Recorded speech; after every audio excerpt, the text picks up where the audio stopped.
विद्यार्थी मित्रांनो, आज आपण ॲडमिशन या टॉपिकचा पान नंबर 137 वरील दुसरा प्रॉब्लेम सोडवणार आहोत. आधी मी प्रॉब्लेमचं वाचन करणार आहे. पहा, मी प्रॉब्लेम वाचत आहे. Padma and Kumud share profits and losses in the ratio of 3:2 in partnership firm. या वाक्याचा अर्थ असा आहे की पद्मा आणि कुमुद ह्या दोघी पार्टनर्स आहेत एका भागीदारी संस्थेच्या आणि त्यांचा प्रॉफिट शेअरिंग रेशो आहे 3:2. म्हणजे हा 3:2 जो रेशो आहे तो ओल्ड रेशो आहे आणि पद्मा आणि कुमुद ह्या ओल्ड पार्टनर्स आहेत. Their balance sheet as on 31 March 2019 was as under. त्यांनी आपल्याला पुढे ओल्ड बॅलन्स शीट दिलेलं आहे 31 मार्च 2019 रोजीचं. आणि बॅलन्स शीटच्या लॅबिलिटी साईडला creditors, bills payable, bank loan, त्याचबरोबर जनरल रिझर्व म्हणजे राखीव निधी आणि न्यू पार्टनर पार्टनरशिप फॉर्ममध्ये दाखल होण्यापूर्वी ओल्ड पार्टनर्स यांनी त्यांच्याच प्रॉफिटमधील काही हिस्सा राखून ठेवलेला आहे. आणि जेव्हा न्यू पार्टनर पार्टनरशिप फॉर्ममध्ये दाखल होणार आहे त्यावेळेस हे जनरल रिझर्व आपण ओल्ड पार्टनर्स यांना वाटून देणार आहोत आणि त्यावर फक्त ओल्ड पार्टनर्स यांचाच अधिकार आहे. चला तर आता आपण पुढे जाऊया. कॅपिटल दिलेलं आहे. पद्मा यांचं कॅपिटल आहे 45,000 रुपये, कुमुद यांचं आहे 36,000 रुपये. आता पाहूया बरं आपण ॲसेट साईडला. तर ॲसेट साईडला आहेत बँक, बिल्स रिसिवेबल, डेटर्स यांच्याकडून येणं दिसत आहे 62,400 रुपये आणि RDD सांगितलेले आहेत 2,400 रुपये. स्टॉक दिलेले आहेत फर्निचर, मशनरी आणि बिल्डिंग. मग आपलं ॲसेट साईडचं पूर्ण वाचन झालेलं आहे.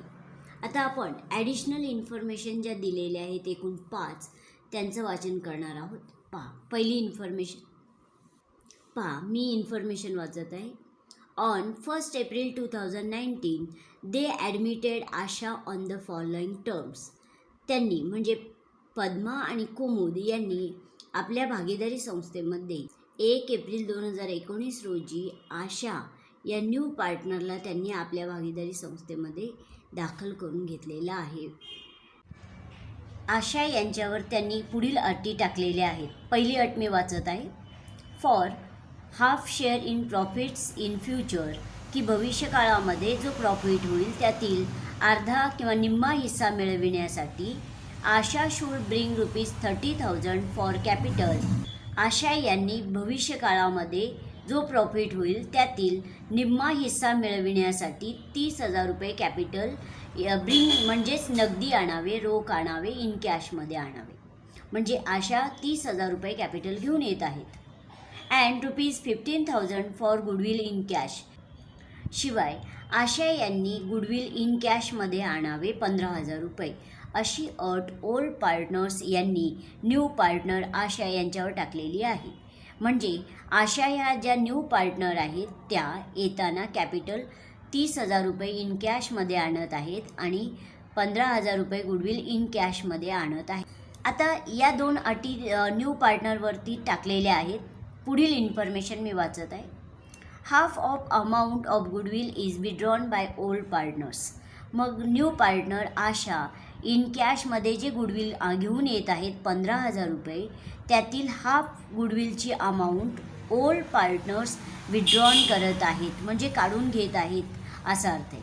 म्हणजे आपल्याला गुडविलच्या 3 जर्नल एंट्री कराव्या लागतील. गुडविल इन कॅशमध्ये आणल्याची पहिली जर्नल एंट्री, दुसरी जर्नल एंट्री गुडविल रिटेन केल्याची. कारण आपल्याला कुठेही जर तशी इन्फॉर्मेशन नसेल की गुडविल रिटेन केले आहेत किंवा नाही इन कॅशमध्ये आणलेले, तर ते इन कॅशमध्ये आणलेले गुडविल आपल्याला आधी रिटेन करावेच लागतात, व्यवसायात ठेवावेच लागतात. आणि त्यानंतर त्यातील हाफ गुडविलची रक्कम ओल्ड पार्टनर्स विड्रॉन करत आहेत. ही तिसरी जर्नल एंट्री गुडविलची येणार आहे. आता मी तिसरी इन्फॉर्मेशन वाचत आहे. The stock is to be depreciated by 10%, की स्टॉकची किंमत 10% कमी झाली आहे. मग आपल्याला ओल्ड बॅलन्स शीटमध्ये ॲसेट साईडला जे स्टॉक दिलेले आहेत 36,000 रुपये त्याच्यासमोर स्टार करावा लागेल. पहा, मी स्टॉकच्या समोर स्टार करत आहे, याचा अर्थ त्यावरती इन्फॉर्मेशन आहे. आता तीच ॲडजस्टमेंट मी कंटिन्यू वाचत आहे. डेप्रिसिएटेड मशनरी बाय 5%, की मशनरीची किंमतसुद्धा 5% कमी झाली आहे. मग आपल्याला ओल्ड बॅलन्स शीटमध्ये मशनरी दिसत आहेत 15,000 रुपये. मी त्याच्यासमोर स्टार करणार आहे, याचा अर्थ त्यावरती ॲडजस्टमेंट आहे. आता मी चौथी इन्फॉर्मेशन वाचत आहे. RDD is to be maintain at ₹3,000, की RDDची किंमत आता 3,000 रुपये झाली आहे, की आधी होती 2,400 रुपये, आता झालेली आहे 3,000 रुपये. म्हणजे ह्या 3,000 रुपयांमध्ये हे 2,400 रुपये इन्क्लूड आहेत. म्हणजे RDD फक्त 600 रुपयांनीच वाढलेले आहेत. 3,000 वजा 2,400 रुपये, 600 रुपयांनी RDDची किंमत वाढलेली आहे. मग मी RDDच्या समोर स्टार केला, याचा अर्थ त्यावरती इन्फॉर्मेशन आहे. आता शेवटची ॲडजस्टमेंट मी वाचत आहे. Furniture should be appreciated to ₹16,050 and building be appreciated by 20%. फर्निचरच्या समोर स्टार करावा लागेल आपल्याला आणि बिल्डिंगच्या समोर स्टार करावा लागेल. याचा अर्थ ती इन्फॉर्मेशन फर्निचर आणि बिल्डिंगवरती दिलेली आहे. Pass the necessary journal entries in the books of the firm. मग दिलेल्या माहितीच्या आधारे जर्नल एंट्रीज तयार करा, अशी माहिती त्यांनी दिलेली आहे. आणि आपण आपल्या सरावासाठी सर्व लेजर अकाउंट्स ओपन करत आहोत आणि जर्नल एंट्री पण करत आहोत. मग आपण revaluation account, partners capital account, balance sheet, working नोटसाठी कॅश किंवा बँक अकाउंट आणि गुडविल अकाउंट ओपन केलेलं आहे. शिवाय आपण जर्नलही आखून घेतलेलं आहे. चला तर मग आपण प्रॉब्लेमचं पूर्ण वाचन केलेलं आहे. आता पोस्टिंगला सुरुवात करूया. मग सुरुवात आपण ओल्ड बॅलन्स शीटमध्ये लॅबिलिटी साईडला जे ओल्ड पार्टनर्स यांचे कॅपिटल दिलेले आहे 45,000 आणि 36,000 रुपये, तिथपासून पोस्टिंगला सुरुवात करणार आहोत. आणि आपण पार्टनर्स कॅपिटल अकाउंट ओपन केलेलं आहे. मग पार्टनर्स कॅपिटल अकाउंटच्या क्रेडिट साईडला बाय बॅलन्स ब्रॉडडाऊन म्हणून हे पोस्टिंग आपण करूया. पार्टनर्स कॅपिटल अकाउंटच्या क्रेडिट साईडला बाय बॅलन्स ब्रॉडडाऊन पद्मा यांचं कॅपिटल आहे 45,000 रुपये. कुमुद यांचं कॅपिटल आहे 36,000 रुपये. त्यावेळेस आशा यांच्या कॉलममध्ये डॅश. मग आपण ओल्ड बॅलन्स शीटमध्ये जे कॅपिटल आहेत त्याच्यासमोर अशी बरोबरची खूण करणार आहे. याचा अर्थ कॅपिटलचं पोस्टिंग झालेलं आहे. आता बॅलन्स शीटच्या ॲसेट साईडला जाऊया आपण. बँक बॅलन्स दिलेला आहे 22,500 रुपये आणि आपण कॅश किंवा बँक अकाउंट ओपन केलेला आहे. मग हा जो बॅलन्स ब्रॉडडाऊन आहे बँक अकाउंटचा तो लिहूया कॅश किंवा बँक अकाउंटच्या डेबिट साईडला. वर्किंग नोटसाठी आपण कॅश किंवा बँक अकाउंट ओपन केलेलं आहे. मग कॅश किंवा बँक अकाउंटच्या डेबिट साईडला टू बॅलन्स ब्रॉडडाऊन म्हणजे आपण जे अकाउंट ओपन केलेले आहे त्यांचा ओपनिंग बॅलन्स लिहित आहोत 22,500 रुपये. आता आपण पुन्हा ओल्ड बॅलन्स शीटमध्ये पाहूया. ओल्ड बॅलन्स शीटमध्ये ॲसेट साईडला जे बँक बॅलन्स दिलेलं आहे 22,500 रुपये, त्याच्यासमोर आपण अशी बरोबरची खूण करूया. याचा अर्थ त्याचं पोस्टिंग झालेलं आहे. मग कॅपिटल आणि बँक अकाउंटचा ओपनिंग बॅलन्स लिहून झाल्यानंतर आपण न्यू पार्टनर आशा जे कॅपिटल आणि गुडविल घेऊन येत आहे त्याचं पोस्टिंग करणार आहोत. चला तर मग आता पहिली इन्फॉर्मेशन आपण सोडवत आहोत की न्यू पार्टनर आशा जे कॅपिटल घेऊन येत आहे 30,000 रुपये ते आपण अभ्यासणार आहोत. मग न्यू पार्टनर आशा जे कॅपिटल घेऊन येत आहेत 30,000 रुपये ते आपण अभ्यासत आहोत. आणि आशा न्यू पार्टनर 30,000 रुपये कॅपिटल इन कॅशमध्ये आणत आहेत. ब्रिंगचा अर्थ घ्यायचा आहे नगदी किंवा रोख किंवा इन कॅशमध्ये असा अर्थ होतो. मग जेव्हा न्यू पार्टनर इन कॅशमध्ये कॅपिटल आणतो तेव्हा जर्नल एंट्री येते cash account debit to new partners capital account credit. मग न्यू पार्टनर्सचे नाव आहे आशा. मग पहिली जर्नल एंट्री करूया. मग आपण पहिली जर्नल एंट्री करूया कॅश अकाउंट डेबिट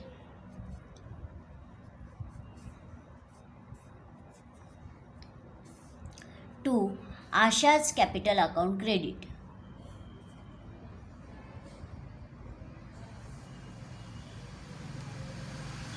अमाऊंट आहे 30,000 रुपये. डेबिट कॉलममध्ये सुद्धा आणि क्रेडिट कॉलममध्ये सुद्धा 30,000 रुपये. बिंग कॅपिटल ब्रॉड बाय आशा.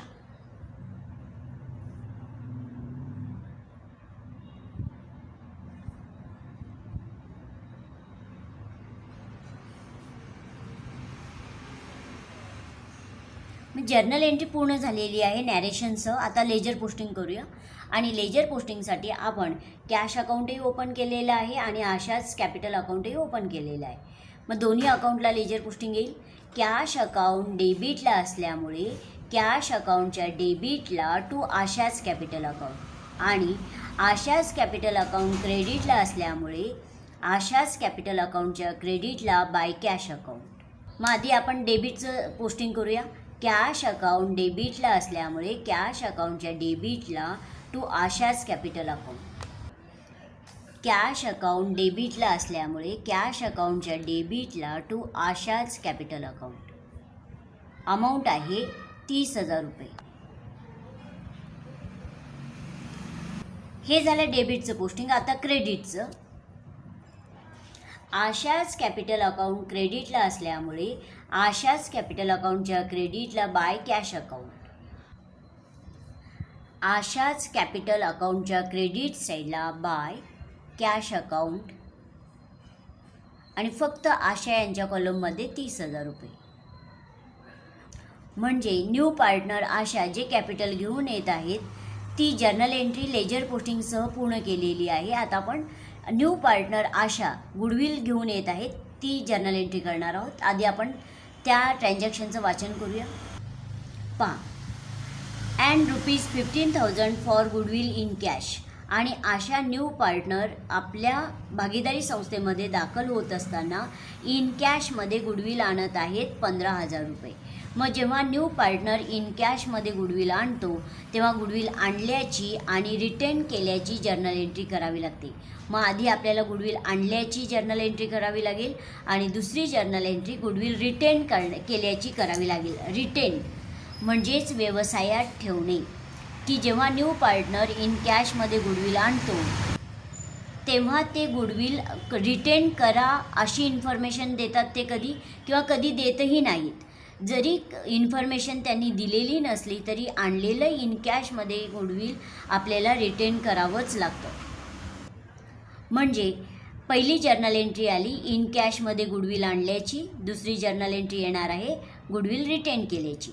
आधी आपण गुडविल इन कॅशमध्ये आणल्याची जर्नल एंट्री करूया 15,000 रुपयांची. जर्नलमधील आपली दुसरी जर्नल एंट्री आली. जेव्हा न्यू पार्टनर इन कॅशमध्ये गुडविल आणतो तेव्हा जर्नल एंट्री येते cash account debit to goodwill account credit. आणि न्यू पार्टनर आशा 15,000 रुपये गुडविल घेऊन येत आहेत इन कॅशमध्ये. मग आपण गुडविलची पहिली जर्नल एंट्री केली गुडविल इन कॅशमध्ये आणल्याची. बिंग गुडविल ब्रॉड बाय आशा.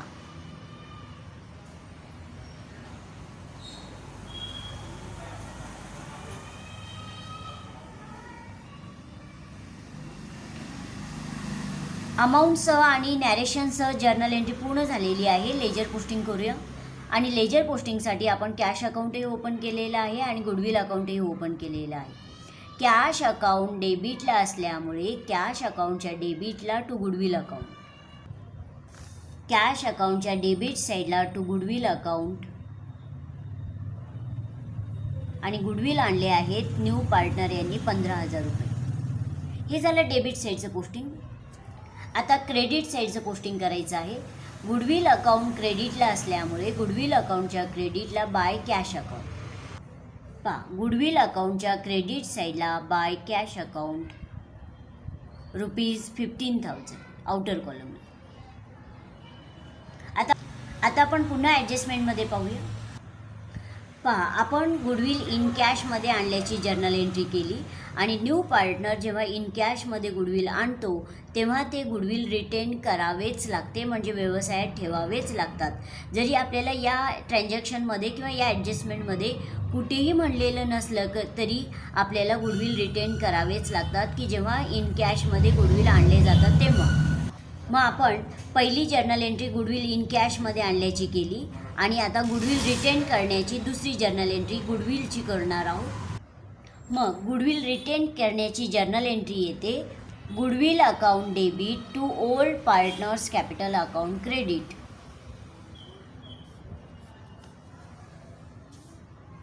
मग ओल्ड पार्टनर्स आहेत पद्मा आणि Kumud. Padma's capital account credit,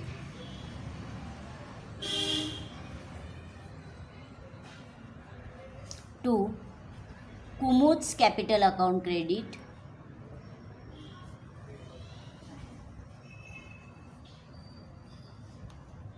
narration being goodwill retain.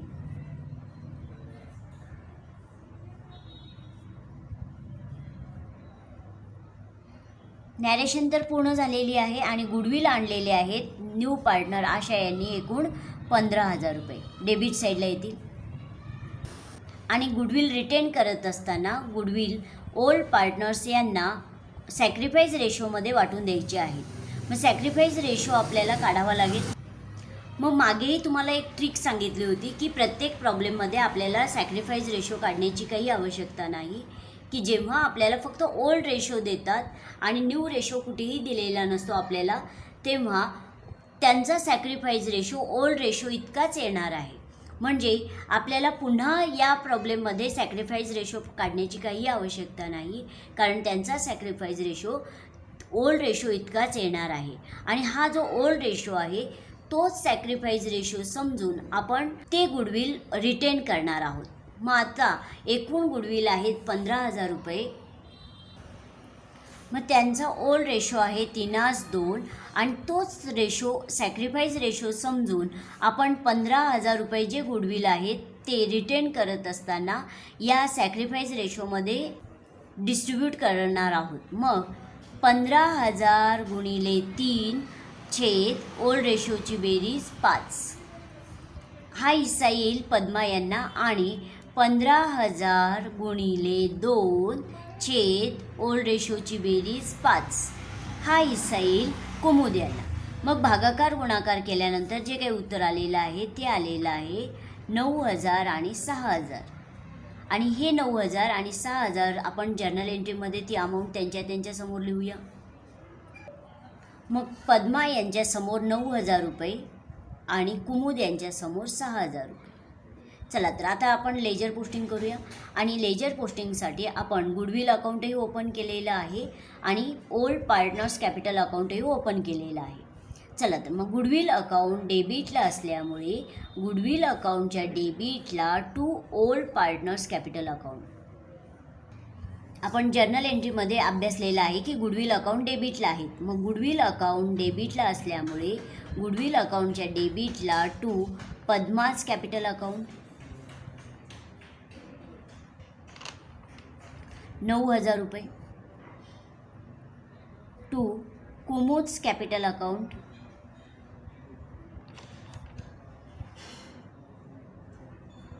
6,000 रुपये. हे झालं डेबिट साईडचं पोस्टिंग. आपण क्रेडिट साईडचं आधी वाचन करूया. ओल्ड पार्टनर्स कॅपिटल अकाउंट क्रेडिटला असल्यामुळे ओल्ड पार्टनर्स कॅपिटल अकाउंटच्या क्रेडिटला by goodwill account. Old partners capital account क्रेडिटला असल्यामुळे ओल्ड पार्टनर्स कॅपिटल अकाउंटच्या क्रेडिटला बाय गुडविल अकाउंट. मग त्यांच्या कॉलममध्ये ती अमाऊंट लिहूया आपण. पद्मा यांच्या कॉलममध्ये 9,000 रुपये, कुमुद यांच्या कॉलममध्ये 6,000 रुपये आणि त्यावेळेस आशा यांच्या कॉलममध्ये डॅश. आपण पुन्हा ॲडजस्टमेंटमध्ये पाहूया. तर आपण न्यू पार्टनर आशा इन कॅशमध्ये गुडविल आणत आहेत 15,000 रुपये. ती जर्नल एंट्री केली आणि आणलेले गुडविल आपण रिटेंडही केलेले आहेत. म्हणजे आपली पहिली इन्फॉर्मेशन पूर्ण झालेली आहे. आता दुसरी इन्फॉर्मेशन वाचूया. Half of amount of goodwill is withdrawn by old partners. की गुडविलची half amount old partners withdrawn करत आहेत. मग जेव्हा ओल्ड पार्टनर्स गुडविल विड्रॉन करतात तेव्हा जर्नल एंट्री येते old partners capital account debit to cash account credit. चला तर मग आधी आपण जर्नल एंट्री करू आणि जर्नल एंट्री पूर्ण झाल्यानंतर लेजर पोस्टिंग करू. चौथी journal entry old partners capital account debit. मग ओल्ड पार्टनर्स आहेत पद्मा आणि Kumud. Padma's capital account debit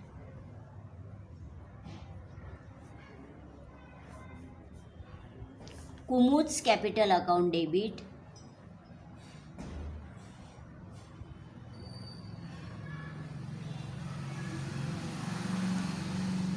to cash account credit. Narration लिहूया. Being half amount of goodwill, half of amount of goodwill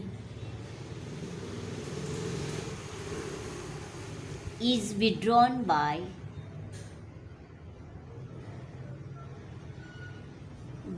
old partners.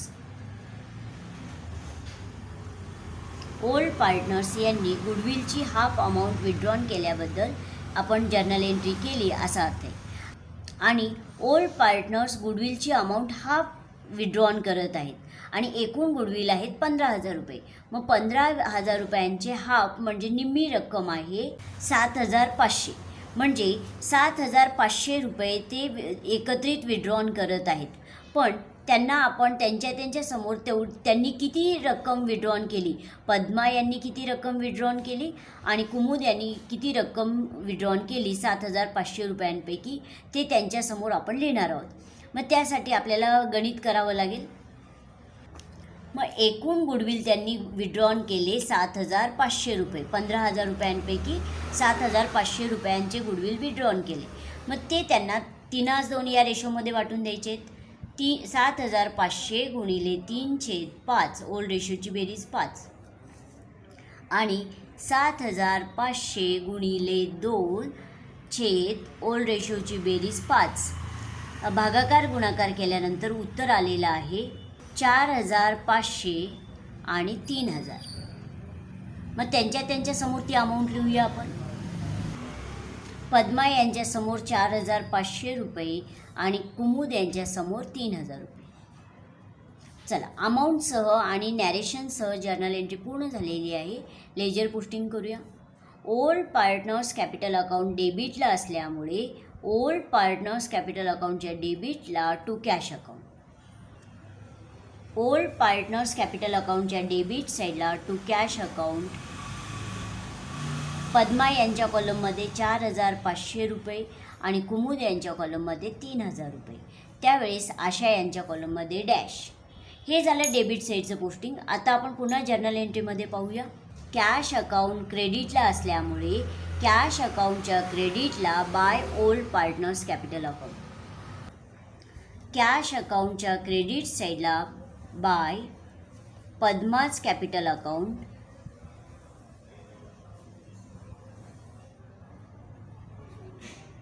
Bye Kumud's capital account.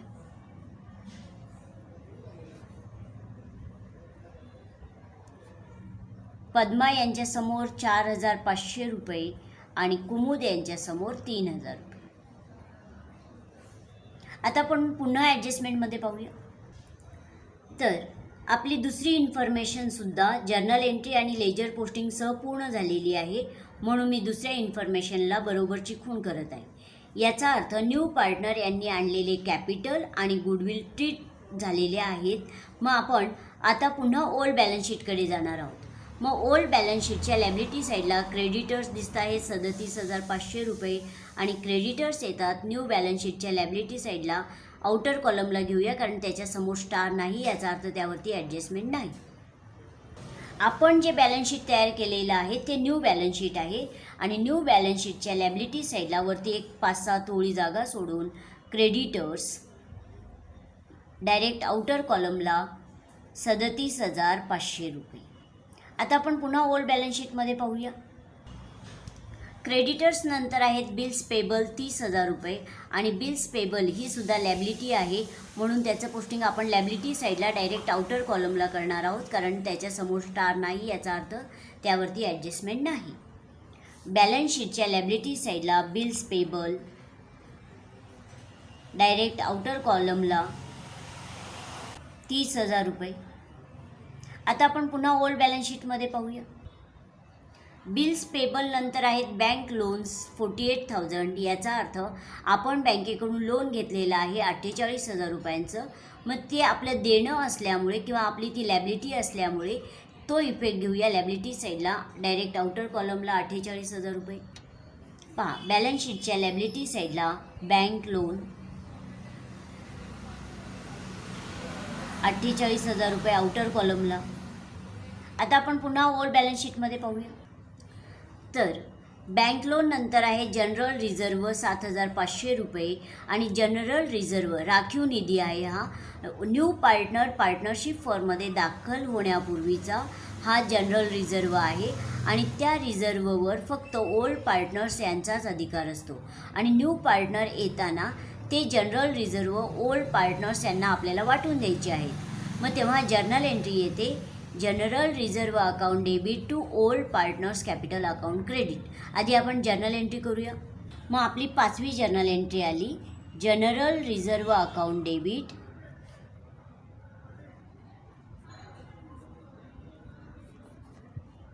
To old partners capital account credit आणि old partners आहेत पद्मा आणि Kumud. Padma's capital account credit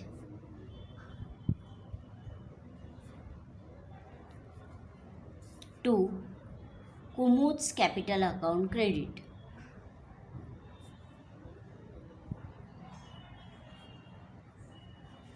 आणि एकूण general reserve आहेत 7,500 रुपये आणि हे 7,500 रुपये आपल्याला ओल्ड रेशोमध्येच वाटून द्यायचे आहेत आणि ओल्ड रेशो आहे 3:2. मग आपण गणित करूया. मग एकूण जनरल रिझर्व आहेत 7,500 रुपये आणि त्यांचा ओल्ड रेशो आहे 3:2. मग गणित मांडूया. 7,500 गुणिले 3 ओल्ड रेशोची बेरीज 5 हा हिस्सा येईल पद्मा यांना आणि 7,500 गुणिले 2 ओल्ड रेशोची बेरीज 5 हा हिस्सा येईल कुमुद यांना. मग भागाकार गुणाकार केल्यानंतर उत्तर आलेलं आहे 4,500 रुपये आणि 3,000 रुपये.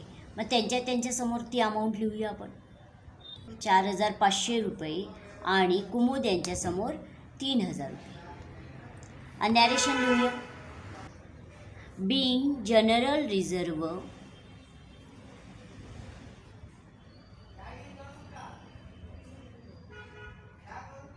distributed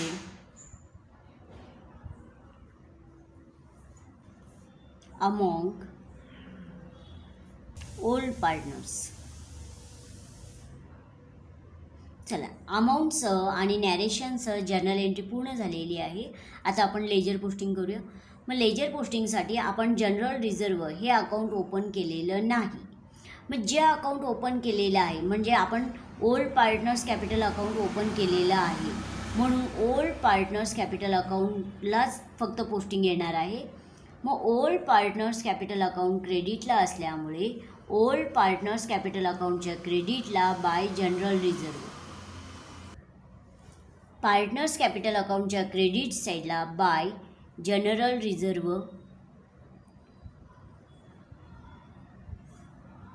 अकाउंट 4,500 रुपये पद्मा यांच्या कॉलममध्ये आणि 3,000 रुपये कुमुद यांच्या कॉलममध्ये. त्यावेळेस आशा या न्यू पार्टनरच्या कॉलममध्ये डॅश, कारण जनरल रिझर्वमधील हिस्सा मिळवण्याचा अधिकार न्यू पार्टनरला नसतो, फक्त ओल्ड पार्टनर्सलाच तो अधिकार असतो.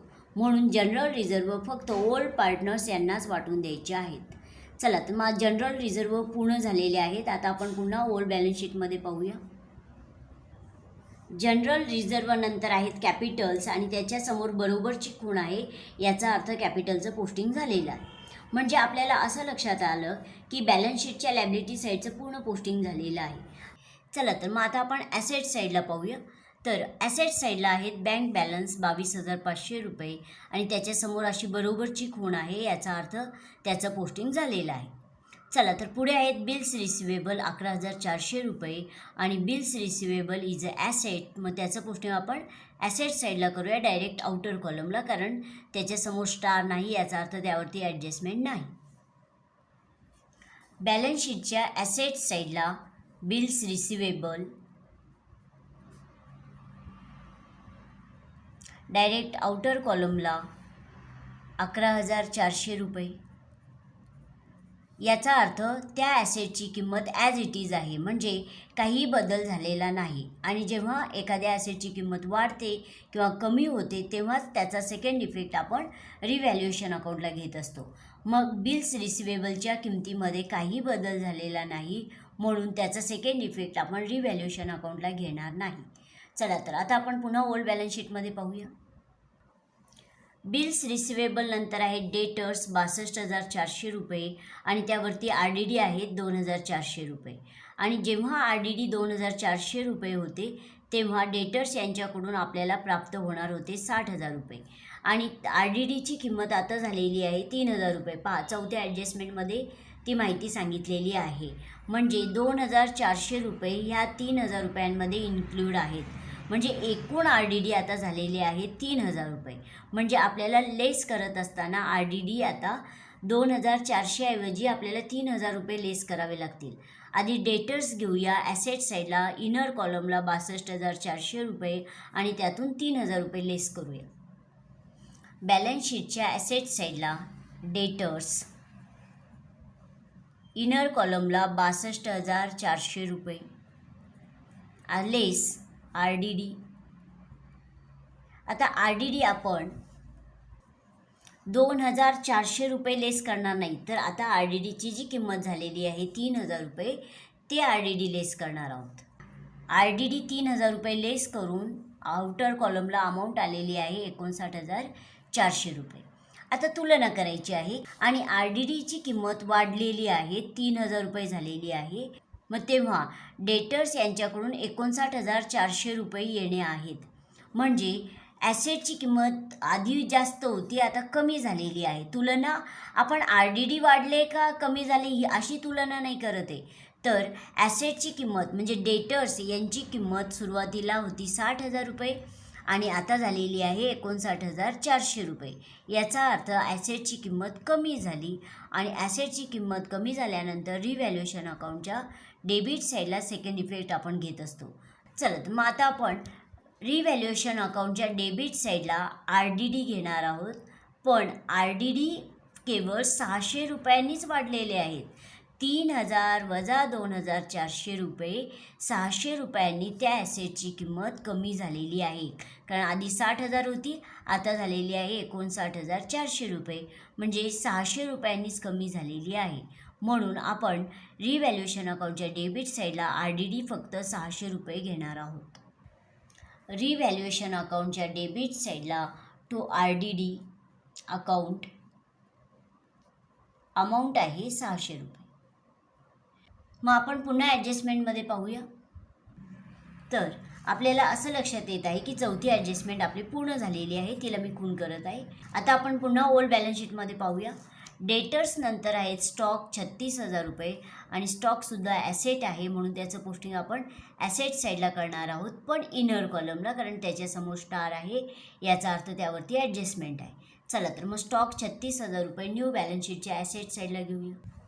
बॅलन्स शीटच्या ॲसेट साईडला स्टॉक इनर कॉलमला 36,000 रुपये. पाहूया बरं त्यावरती कोणती ॲडजस्टमेंट आहे. तर त्यावरती ॲडजस्टमेंट आहे तिसरी, the stock is to depreciated by 10%, की स्टॉकची किंमत 10% कमी झालेली आहे. मग एकूण स्टॉक आहे 36,000 आणि 36,000 गुणिले 10/100 असा भागाकार गुणाकार करावा लागेल आपल्याला.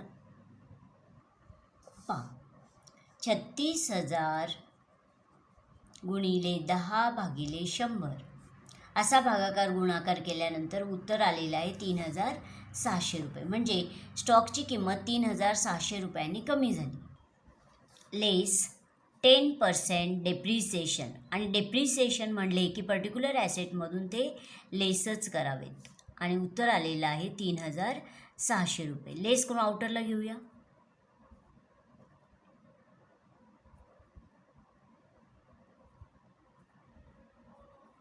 32,400 रुपये. आता तुलना करूया की त्या ॲसेटची किंमत आधी होती 36,000, आता झालेली आहे 32,400 रुपये. याचा अर्थ ॲसेटची किंमत कमी झाली आणि जेव्हा एखाद्या ॲसेटची किंमत कमी होते तेव्हा त्याचा सेकंड इफेक्ट आपण रिव्हॅल्युएशन अकाउंटच्या डेबिट साईडला घेतो. मग जेवढ्या रुपयांनी त्या ॲसेटची किंमत कमी झाली तो इफेक्ट घेऊया रिव्हॅल्युएशन अकाउंटच्या डेबिट साईडला. रिव्हॅल्युएशन अकाउंटच्या डेबिट साईडला टू स्टॉक अकाउंट आणि त्या स्टॉकची किंमत 3,600 रुपयांनी कमी झालेली आहे म्हणून आपण 3,600 रुपये इथे घेतलेले आहेत. चला तर आता आपण पुन्हा ओल्ड बॅलन्स शीटमध्ये पाहूया. स्टॉक नंतर आहेत फर्निचर 14,100 रुपयांचे आणि त्याचेही समोर स्टार आहे, याचा अर्थ त्यावरती ॲडजस्टमेंट आहे. चला तर मग आधी आपण पोस्टिंग करूया फर्निचर. न्यू बॅलन्स शीटच्या ॲसेट साईडला इनर कॉलमला 14,100 रुपये.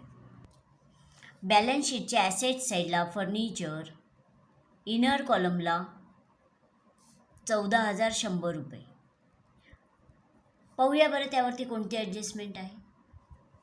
तर त्यावरती ॲडजस्टमेंट आहे 5वी. Furniture should be appreciated to ₹16,050 की आता फर्निचरची किंमत वाढून 16,050 रुपये झालेली आहे. की आधी 14,100 होती, आता तिची किंमत वाढून 16,050 रुपये झालेली आहे. म्हणजे 16,050 रुपये आउटर कॉलमला येतील. 16,050 आउटर कॉलमला. मग 16,050 वजा 14,100 अशी वजाबाकी केल्यानंतर जे उत्तर येईल तेवढ्या रुपयांनी त्या ॲसेटची किंमत वाढलेली आहे, हे उत्तर आपल्याला मिळेल. चला तर मग आता आपण 16,050 वजा 14,100 अशी वजाबाकी करूया. 16,050 वजा 14,100 रुपये वजाबाकी केल्यानंतर उत्तर आलेलं आहे 1,950. म्हणजे 1,950 रुपयांनी त्या फर्निचरची किंमत वाढलेली आहे. मग आपण ते ॲड करूया. ॲड ॲप्रिसिएशन 1,950 रुपये आणि ती बेरीज करून तेवढंच उत्तर आलेलं आहे 16,050 रुपये. चला तर आधी त्या ॲसेटची किंमत होती 14,100 रुपये आणि आता झालेली आहे 16,050 रुपये. याचा अर्थ ॲसेटची किंमत वाढली आणि ती किंमत 1,950 रुपयांनी वाढलेली आहे. म्हणून आता ॲसेटची किंमत वाढल्यानंतर त्याचा सेकंड इफेक्ट रिव्हॅल्युएशन अकाउंटच्या क्रेडिट साईडला घ्यायचा आहे. चला तर मग आता आपण रिव्हॅल्युएशन अकाउंटच्या क्रेडिट साईडला बाय फर्निचर अकाउंट. रिव्हॅल्युएशन अकाउंटच्या क्रेडिट साईडला बाय फर्निचर अकाउंट. मग जेवढ्या रुपयांनी ॲसेटची किंमत वाढली 1,950 रुपयांनी त्या ॲसेटची किंमत वाढलेली आहे. मग आपण फर्निचर ट्रीट केलेले आहेत. आता आपण पुन्हा ओल्ड बॅलन्स शीटमध्ये पाहूया.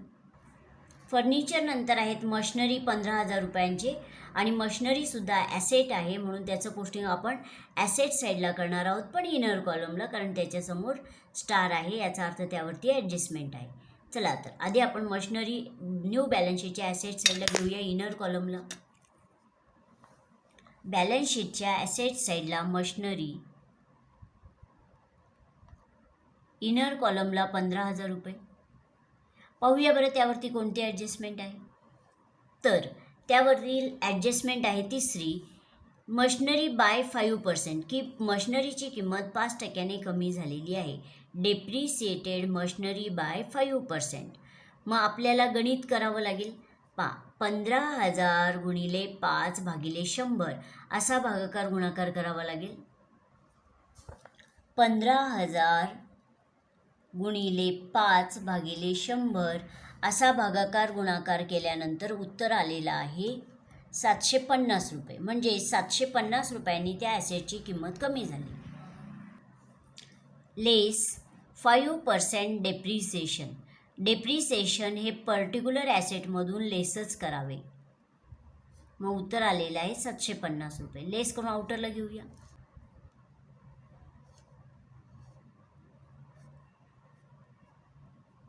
उत्तर आलेलं आहे 14,250 रुपये.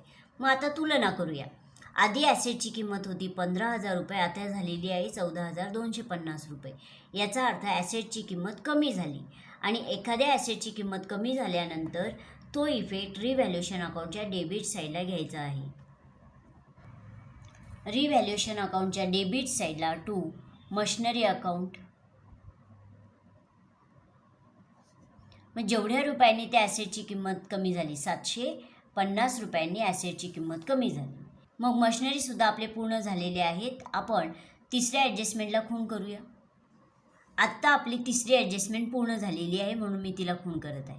आता आपण पुन्हा ओल्ड बॅलन्स शीटमध्ये पाहूया. मशनरी नंतर आहेत बिल्डिंग 45,000 रुपयांचे, आणि बिल्डिंग ही ॲसेट आहे. त्याचं पोस्टिंग आपण ॲसेट साईडला करणार आहोत, पण इनर कॉलमला, कारण त्याच्यासमोर स्टार आहे, याचा अर्थ त्यावरती ॲडजस्टमेंट आहे. बॅलन्स शीटच्या ॲसेट साईडला बिल्डिंग, इनर कॉलमला 45,000 रुपये. पाहूया बरं त्यावरती कोणती ॲडजस्टमेंट आहे. तर त्यावरती ॲडजस्टमेंट आहे 5वी. बिल्डिंग बी ॲप्रिसिएटेड बाय 20%, की बिल्डिंगची किंमत 20% वाढलेली आहे. ॲप्रिसिएटेड म्हणजे किंमत वाढणे आणि डेप्रिसिएशन म्हणजे किंमत कमी होणे. मग आधी 45,000 रुपये बिल्डिंगची किंमत होती, आता तिची किंमत 20% वाढली आहे. मग आता आपल्याला भागाकार गुणाकार करावा लागेल, कारण वाढलेली जी रक्कम आहे ती त्यांनी टक्क्यामध्ये दिलेली आहे, म्हणून आपल्याला गणित करावं लागेल. 45,000 गुणिले 20 भागिले 100 असा भागाकार गुणाकार केल्यानंतर उत्तर आलेलं आहे 9,000 रुपये. म्हणजे त्या ॲसेटची किंमत 9,000 रुपयांनी वाढलेली आहे. आणि जेव्हा आपल्याला ॲप्रिसिएटेड अशी माहिती देतात तेव्हा ती रक्कम आपण त्या ॲसेटमध्ये ॲड करतो. Add 20% appreciation,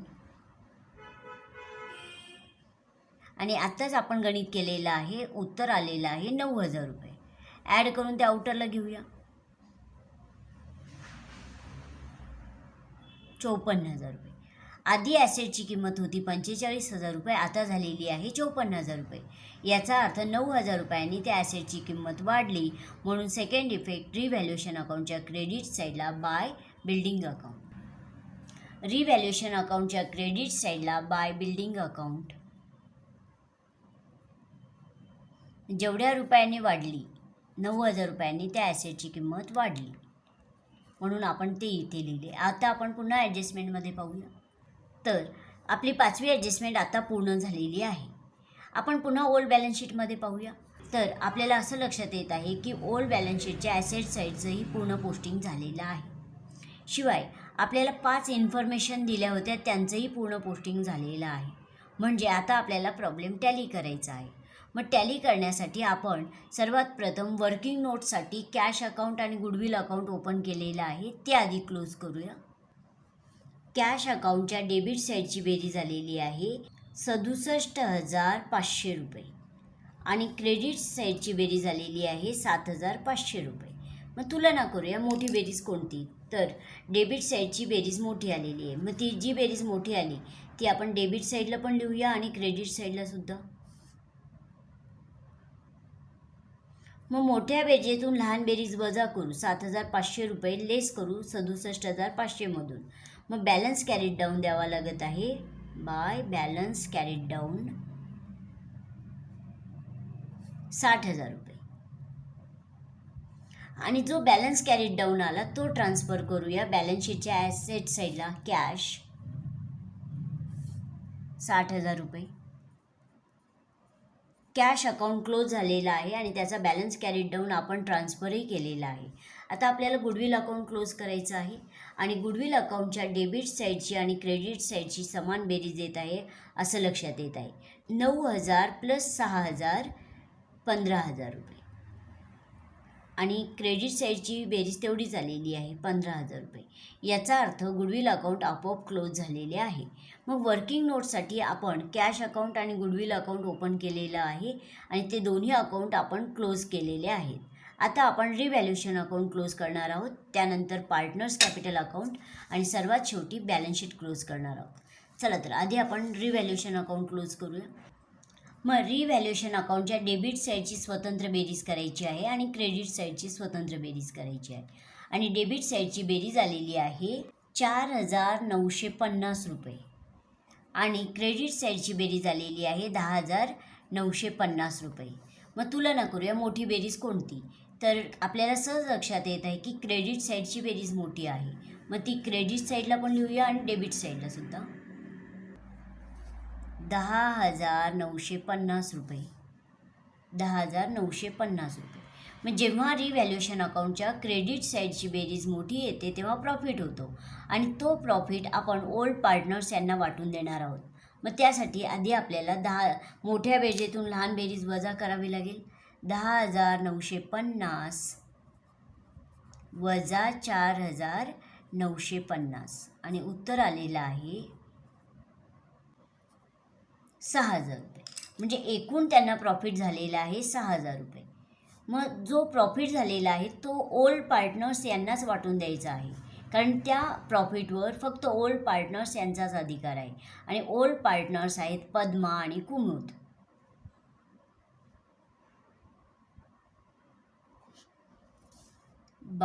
to profit on revaluation account.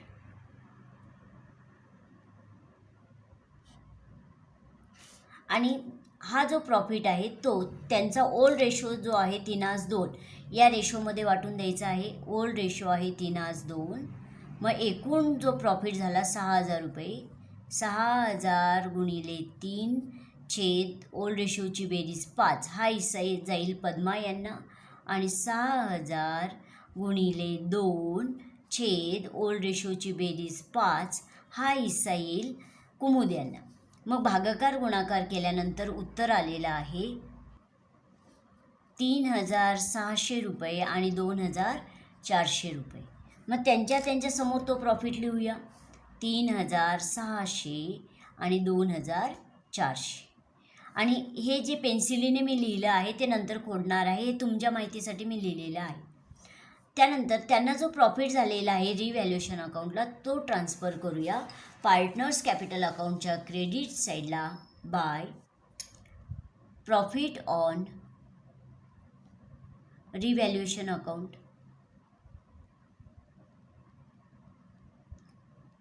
मग पद्मा यांना प्रॉफिट मिळालेला आहे 3,600 रुपये आणि कुमुद यांना 2,400 रुपये. त्यावेळेस आशा यांच्या कॉलममध्ये डॅश, कारण आशा या न्यू पार्टनरला त्या प्रॉफिटमधील हिस्सा मिळवण्याचा काही अधिकार नाही, म्हणून आशा यांच्या कॉलममध्ये डॅश. आता आपल्याला पार्टनर्स कॅपिटल अकाउंट क्लोज करायचं आहे आणि पार्टनर्स कॅपिटल अकाउंट क्लोज करण्यासाठी आधी आपण आशा यांचं अकाउंट क्लोज करूया. आशा यांच्या डेबिट साईडला कोणतीही अमाऊंट नाही आणि क्रेडिट साईडला आहे 30,000. म्हणजेच क्रेडिट साईडचीच बेरीज मोठी आली 30,000 रुपये. मग जी बेरीज मोठी आली ती मी डेबिट साईडला पण लिहिणार आहे आणि डेबिट साईडला आपल्याला सर्वच्या सर्व रक्कम बॅलन्स कॅरीड डाऊन द्यावी लागत आहे आशा यांच्या अकाउंटमध्ये. To balance carried down. हे झालं आशा यांचं अकाउंट क्लोज. आता आपण कुमुद यांचं अकाउंट क्लोज करूया. डेबिटला आहे 3,000 रुपये आणि क्रेडिटला आहे 36,000 प्लस 6,000 प्लस 3,000 प्लस 2,400 रुपये. क्रेडिट साईडचीच बेरीज मोठी येणार आहे आणि ती आलेली आहे 47,400. म्हणजे क्रेडिट साईडचीच बेरीज मोठी आली, ती डेबिटला पण लिहूया 47,400. 47,400 वजा 3,000 म्हणजे बॅलन्स कॅरी डाऊन द्यावं लागत आहे 44,400 रुपये. हे झालं कुमुद यांचं अकाउंट क्लोज. आता आपल्याला पद्मा यांचं अकाउंट क्लोज करायचं आहे. पद्मा यांच्या डेबिट साईडला आहे 4,500 रुपये आणि क्रेडिट साईडला आहेत 45,000 प्लस 9,000 प्लस 4,500 रुपये आणि 3,600 रुपये. आपल्याला सहज लक्षात येत आहे की क्रेडिट साईडचीच बेरीज मोठी येणार आहे आणि ती आलेली आहे 62,100 रुपये. मग जी बेरीज मोठी आली ती मी डेबिट साईडला पण लिहिणार आहे 62,100 रुपये. मग आता मोठ्या बेरजेतून लहान बेरीज वजा करू म्हणजे 4,500 लेस करू आणि उत्तर आलेलं आहे 57,600 रुपये. आणि जो बॅलन्स कॅरीड डाऊन आला ते त्यांचं कॅपिटल आहे ते ट्रान्सफर करूया बॅलन्स शीटच्या लॅबिलिटी साईडला. बॅलन्स शीटच्या लॅबिलिटी साईडला पार्टनर्स कॅपिटल अकाउंट.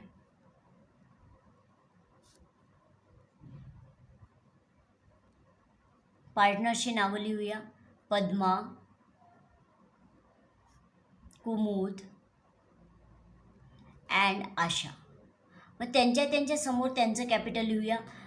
पद्मा यांचं कॅपिटल आहे 57,600 रुपये, कुमुद यांचं आहे 44,400 रुपये आणि आशा यांचं आहे 30,000 रुपये. मग त्यांच्या समोर त्यांचं कॅपिटल लिहूया आपण 57,600 रुपये, 44,400 रुपये आणि 30,000 रुपये.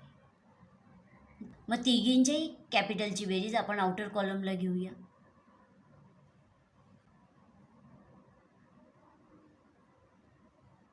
आणि उत्तर आलेलं आहे 1,32,000 रुपये. आता आपल्याला बॅलन्स शीट क्लोज करायचं आहे आणि बॅलन्स शीटचं वैशिष्ट्य असं आहे की बॅलन्स शीटच्या लॅबिलिटी साईडची बेरीज आणि ॲसेट साईडची बेरीज समान येते आणि जेव्हा बेरीज समान येते तेव्हा आपण प्रॉब्लेम टॅली झाला असे म्हणतो. चला तर मग आता आपण लॅबिलिटी साईडची स्वतंत्र बेरीज करूया आणि ॲसेट साईडची स्वतंत्र बेरीज करूया. आणि लॅबिलिटी साईडची बेरीज आलेली आहे 2,47,500 रुपये आणि ॲसेट साईडची ही बेरीज तेवढीच आलेली आहे 2,47,500 रुपये. याचा अर्थ आपला प्रॉब्लेम 2,47,500 रुपयांनी टॅली झालेला आहे. तर अशा पद्धतीने आज आपण पान नंबर 137 वरील दुसरा प्रॉब्लेम टॅलीसह पूर्ण केलेला आहे. धन्यवाद.